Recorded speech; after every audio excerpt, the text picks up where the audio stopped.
Assalamualaikum warahmatullahi wabarakatuh. Nama saya Ayu Sintia, NPM 1814370159 dari kelas 7 Rek 1 Klaser 3 Piot A.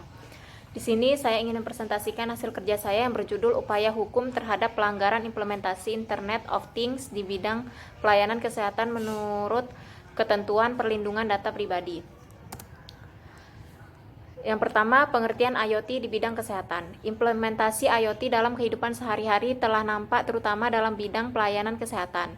Dalam bidang pelayanan kesehatan, keberadaan IoT menjadi sangat penting dalam rangka mempercepat pelayanan kesehatan sehingga menjadi lebih efisien, terutama dalam pemantauan kondisi kesehatan pasien. Dinamika yang terjadi inilah menimbulkan perubahan dan kebiasaan baru pada masyarakat, sehingga diperlukan formulasi yang membatasi hal tersebut agar masyarakat tetap dalam koridor tanpa keluar dari norma yang berlaku yakni hukum. Implementasi IoT dalam pelayanan di bidang kesehatan memang memudahkan para pihak, baik itu pihak pasien maupun dokter. Tapi karena data yang dihimpun merupakan data kesehatan seseorang, maka perlu dicermati sistem keamanan IoT dan perlindungan bagi data pasien ataupun seseorang yang telah terekam data kesehatannya oleh fitur IoT. Karena data yang berhubungan dengan kesehatan seseorang dikatakan sensitif bila mana merujuk pada Uni Eropa Direktif yang membedakan antara data sensitif dan non-sensitif, berdasarkan tingkat bahaya yang akan dirasakan kepada individu jika terjadi akses oleh pihak yang tidak bertanggung jawab. Sistem dari IoT tersebut harus sesuai dengan standarisasi yang telah ditetapkan demi mencegah terjadinya kebocoran ataupun pemrosesan data secara ilegal, sehingga hal ini tentu merugikan pihak datanya terekam dalam IoT. Yang kedua, tujuan IoT di dalam bidang kesehatan. Pada intinya, mengatur bahwa setiap orang berhak atas rahasia kondisi kesehatan pribadinya yang telah ditemukan kepada penyelenggara pelayanan kesehatan, dan setiap badan publik wajib membuka akses bagi setiap pemohon informasi publik untuk mendapatkan informasi, kecuali salah satunya mengenai riwayat kondisi perawatan, pengobatan kesehatan fisik dan psikis seseorang, karena bila dibuka dan diberikan kepada pemohon informasi publik dapat mengungkapkan rahasia pribadi. Yang ketiga, hasil. Yang pertama, A. Internet of Things di bidang layanan kesehatan, tinjauan teoritis dan yuridis berdasarkan ketentuan perlindungan data pribadi di Indonesia dan EU GDPR.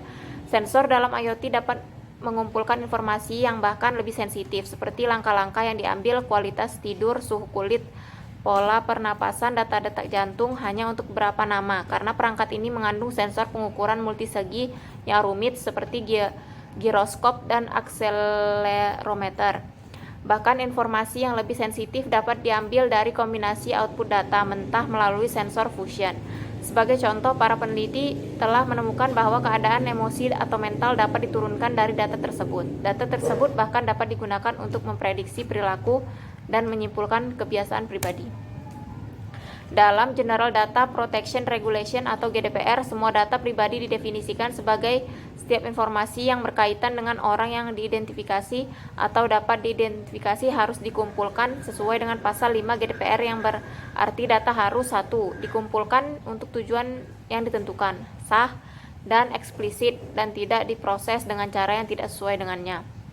2. Diproses secara sah, adil, dan transparan. 3. Diproses untuk memastikan keamanan data yang tepat, adil, relevan, dan terbatas pada apa yang diperlukan dalam kaitannya dengan tujuan yang diproses. 4. Akurat dan up to date. 5. Disimpan dalam bentuk yang memungkinkan identifikasi subjek data tidak lebih lama dari yang diperlukan untuk tujuan yang diproses. 6. Dikendalikan oleh pengontrol yang bertanggung jawab atas data dan mampu menunjukkan kepatuhan. Hasil dari IoT dalam bidang kesehatan yang kedua yaitu peran pemerintah dalam pengawasan penggunaan Internet of Things dalam jasa layanan kesehatan dikaitkan dengan ketentuan perlindungan data pribadi. Penggunaan IoT pada sektor layanan kesehatan tidak hanya berdampak positif tetapi juga memiliki potensi negatif bila mana tidak memperhatikan aspek perlindungan hukum bagi pasien dan langkah preventif guna meminimalisir kejahatan terhadap data ataupun kebocoran data sehingga melanggar privasi seseorang dari pemerintah. Berdasarkan ZRC Conference and Workshop Reports oleh European Commission telah mengidentifikasikan 4 tantangan utama yang akan muncul bagi pemerintah dari penerapan IoT, yaitu 1. IoT dapat secara radikal mengubah hubungan antara manusia dan perangkat yang saling berhubungan, memberikan otonomi objek kepada manusia untuk mencegah terwujudnya dan resiko ini. Intervensi pemerintah diperlukan untuk mengatasi dan mengatur IoT dengan pengaturan standarisasi dan etika dalam penggunaannya. 2. Regulasi yang dikeluarkan tidak boleh menghambat inovasi-inovasi yang dilakukan oleh perusahaan yang mengembangkan aplikasi berbasis IoT di kemudian hari. 3. Regulasi yang dikeluarkan harus memperhatikan aspek keadilan antara hak dan kewajiban konsumen, berorientasi pada perkembangan teknologi, dan menghasilkan nilai publik.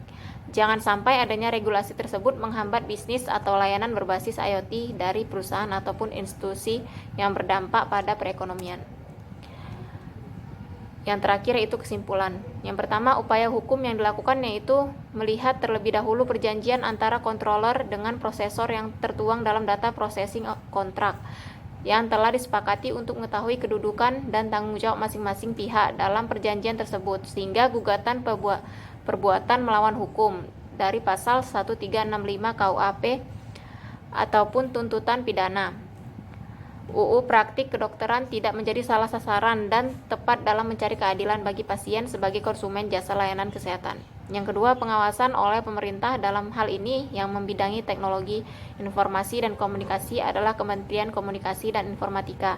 Masih belum maksimal terkait penggunaan IoT dalam sektor kesehatan dengan dibuktikan minimnya aturan-aturan terkait IoT. Baiklah, itu saja hasil presentasi dari saya. Wassalamualaikum warahmatullahi wabarakatuh.